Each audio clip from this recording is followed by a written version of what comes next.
manage a logistics firm with a career centered on organization, timetables, and ensuring each parcel reaches its intended destination accurately. Oversee shipments spanning 6 time zones, supervise warehouse inventories to the level of individual pallets, and orchestrate drivers, customs documents, and minute-precise delivery schedules. I construct my life around the belief that careful planning, anticipating issues beforehand, and creating adaptable systems will prevent any surprises or oversights. Thus, when my wife attempted to conceal something from me using a calendar system, a system I oversee, designed and developed by myself, accessible on any device at any time, you can imagine why I nearly chuckled upon discovery. Almost. Chloe and I have been married for 9 years. We first met at a conference in Denver. At an event, I was on a panel discussing supply chain optimization while she worked at the registration desk. Upon checking in, I noticed her due to her sincere small talk. Once my session concluded, she approached me, mentioning her confusion about predictive routing but sensing my enthusiasm for it. The next morning, we met for coffee and later that night, dinner. I extended my stay, and we spent the weekend sightseeing in Denver together. She later expressed that I was the most organized person she'd encountered. She found comfort and stability around me, which I reciprocated with compliments about her admiration of my spreadsheets. After 8 months of long-distance relationships, she moved to be with me. The following spring, we exchanged vows in a small ceremony at a vineyard outside the city, surrounded by 40 guests. Her emotional vows lasted quite some time and were heartwarming. We then purchased a home in the suburbs. Our discussions centered around children, yet we consistently delayed the plan until circumstances calmed down. Timelines were constantly changing, yet neither of us seemed anxious. After a couple of years, she secured a job at my firm, handling administrative work such as billing coordination. Given its scope, it was a logical fit. I granted her access to our central hub, which consisted of our master calendar and file system. This controlled every meeting, deadline for shipments, and contracts with vendors. Chloe utilized this to coordinate my travel schedule so she could manage around my conferences and client meetings. Despite being moderately tech-savvy, she required me to reset her passwords monthly. She believed that if something was placed in a folder marked private, it would become hidden from others. However, she failed to comprehend that as the administrator, who constructed and maintained the entire system, I had visibility into everything. The revelation took place on a Tuesday in March. Working beyond my regular hours to review our cloud storage expenses, which had escalated, involved meticulous tasks like navigating folders, erasing old manifests, and examining file sizes. Around the 2-hour mark, I stumbled upon an unfamiliar subfolder hidden within the calendar system, found beneath Chloe's user profile and labeled Project S, assuming it was work-related, possibly a supplier whose name began with S. I explored further. The folder concealed a secondary calendar, set apart from the default view. The earliest entry dated back 8 months on a Saturday. Its title suggested a dinner date with Shay Laurent at 8 p.m., accompanied by notes about preferred wines and the green dress. This event wasn't etched in my memory. Instead, I recalled being at a trade show in Indianapolis that same day. That evening, I phoned Chloe, and she mentioned she'd stayed home, watched movies, ordered Thai food. As I scrolled further down, multiple entries appeared, dozens of them lunches in downtown locations, dinners at restaurants I recognized from magazine ads, and entries simply labeled as afternoon at Hyatt downtown, with checkout times included in the descriptions. My chest tightened. I could feel my pulse throbbing in my temples. I clicked on one of the hotel entries from November. The title read Hyatt Room 412, and the description was detailed, a confirmation number, a note about requesting the balcony room since he likes to have coffee there in the morning, instructions to park across the street, and at the bottom it reminded her to expense as client entertainment using the Harrison account code. She'd been charging these affairs on our company card. I sat there for quite some time. The office was silent. For 8 months of meticulously recorded infidelity by my wife, I found evidence of an affair with a man named Stefan. In an October entry, his birthday was noted with a watch engraving, hinting at a specific inscription, "Every minute with you." I exhausted all contacts within my network but found nothing incriminating. However, a mention of a consulting project in Stefan's firm reminded me of Chloe's friend Miranda's marketing consultant, who she described as charismatic and enjoyable to talk to at a networking event. I dismissed it then and continued with my work, only to find the latest entry for an upcoming Friday weekend getaway at the Hyatt with Stefan, complete with hotel confirmation, pre-ordered dinners, ribeye for him, salmon for her, and a scheduled couples massage on Sunday. Remember to grab the blue collection and the latest fragrance. And at last, a weekend free from David's relentless chatter. 3 entire days. A welcome break after 9 years of shared living. 9 years of solidity, 9 years of unwavering presence, 9 years of a man who never raised his voice, who remembered significant dates, who tackled household crises without a murmur. But dull, I spent 45 minutes in the parking lot contemplating the sunset. I considered expressing my discontent. I considered shouting, flinging objects, but that's not my style. That's not how I resolve issues. Instead, I returned indoors and began strategizing. First, I did something seemingly insignificant. I drove home, enjoyed dinner prepared by Chloe Pasta, inquired about her day, and offered sympathetic responses. She spoke of the approaching weekend. Miranda, her friend, was turning 40, mentioning a girl's spa trip from Friday to Sunday. I encouraged her enjoyment and well-deserved rest, receiving a smile and hand squeeze in return. Sleep eluded me that night as I tossed and turned, contemplating the following day's entries in our shared calendar. Chloe's new work phone acquisition 6 months prior had synced her entire contact list to the cloud account without notice. The easy-to-select default option revealed names such as parents, colleagues, book club acquaintances, college roommates, and even her former church pastor.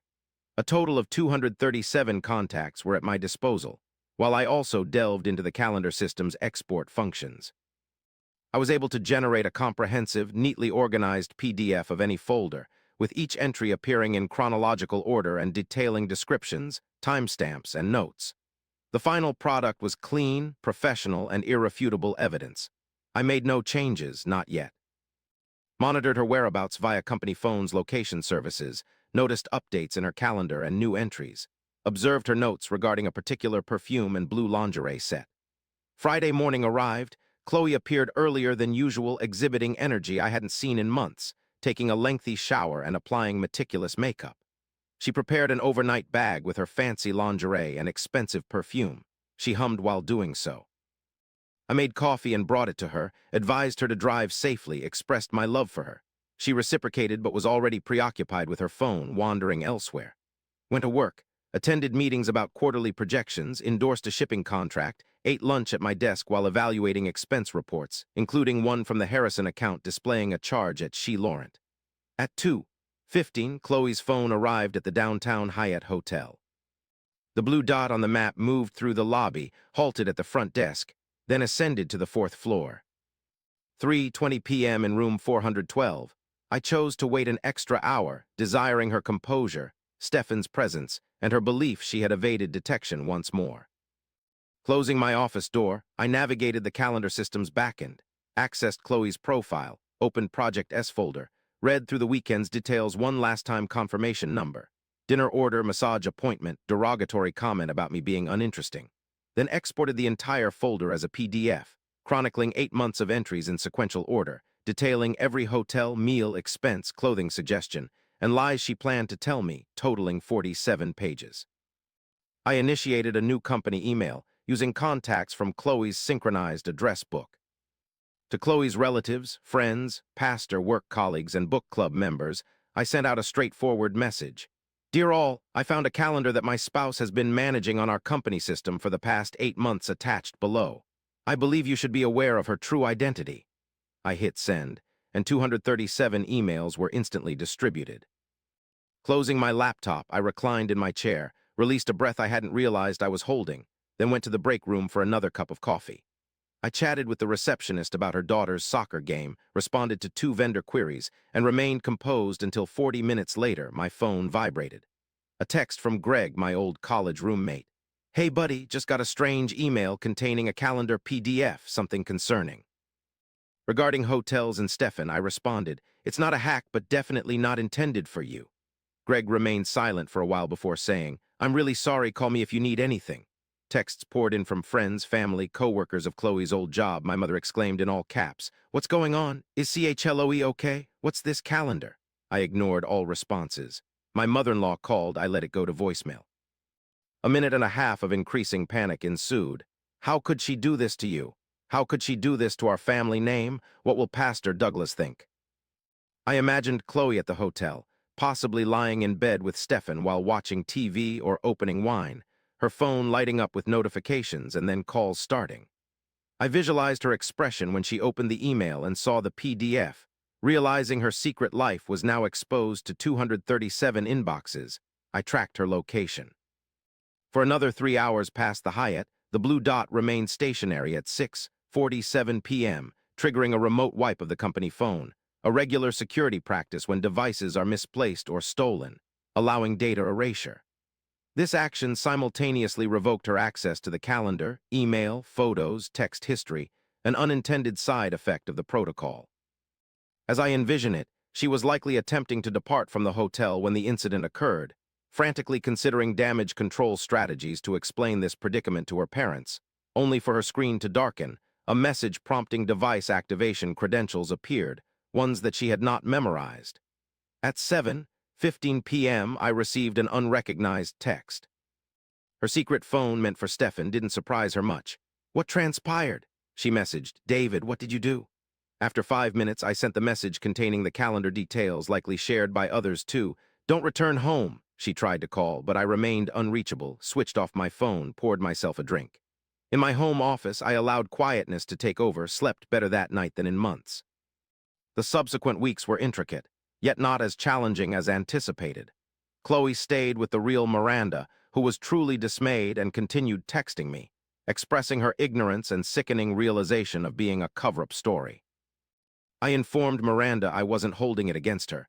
Chloe's father contacted me 3 days post the incident, expressing his embarrassment over his daughter. He offered help during the divorce if needed. His wife called hysterically asking about reconciliation, seeking therapy and another chance. I acknowledged the call but declined. As my lawyer had already been effective, I'd reached out to him the morning after before Chloe could return home. In less than 2 days, I secured legal representation. The evidence was conclusive, not merely the calendar entries spanning 8 months, but the expense reports detailing company funds spent on hotels, dinners, gifts, approximately $12,000 billed as client entertainment. Her attorney attempted to contest I had breached privacy without authorization. However, Chloe's actions violated her company's IT policy, stating that all data on corporate systems could be administratively reviewed, a fact she acknowledged by signing it 3 years prior. She did not vigorously contest the evidence, which was indisputable and visible to 237 people. Her divorce was finalized in 4 months, leaving me with the house, business, retirement funds, and my integrity, while she secured Stefan, and they started cohabiting just 2 months post-divorce. Via mutual acquaintances, I learned their relationship was troubled. They quarreled frequently. The thrill dissipated once they no longer had to be secretive. Stefan proved to be more domineering than endearing. Hearing this didn't bring me joy. She made her decisions. It was no longer my business. A year later, I encountered Chloe's mother at a grocery store. Upon seeing me, David, she seemed startled. "How are you?" I replied that I was well, busy with work. Our company was expanding, hiring new staff and securing a second warehouse contract with a major retailer. She apologized, finally, for everything. I told her she owed no apologies, but she appeared as if she wished to say more, only nodding and walking away. People occasionally ask me if I regret my actions or wish I'd approached her privately. I do not. Here's what I've learned from establishing a logistics company. Every system has weaknesses. It isn't about denying these flaws, but acknowledging, monitoring, and exploiting them when needed. Chloe constructed a system to conceal her affair, employing my tools and infrastructure. She thought a folder labeled private was identical to a locked vault. She believed being married to someone unexciting meant being married to someone who wouldn't observe or act. She underestimated me. I'm not dull but cautious, detail-oriented, and observant of overlooked details. Nowadays, I concentrate on the business, with revenues increasing by 40%. I assembled a more proficient administrative crew, individuals who comprehend that everything on corporate systems can be seen by someone. Socially, I date occasionally, but nothing long-term as of now. When I meet someone new, I'm truthful about the reasons behind my divorce, explaining that it was due to my wife failing to recognize the important aspects that I paid attention to.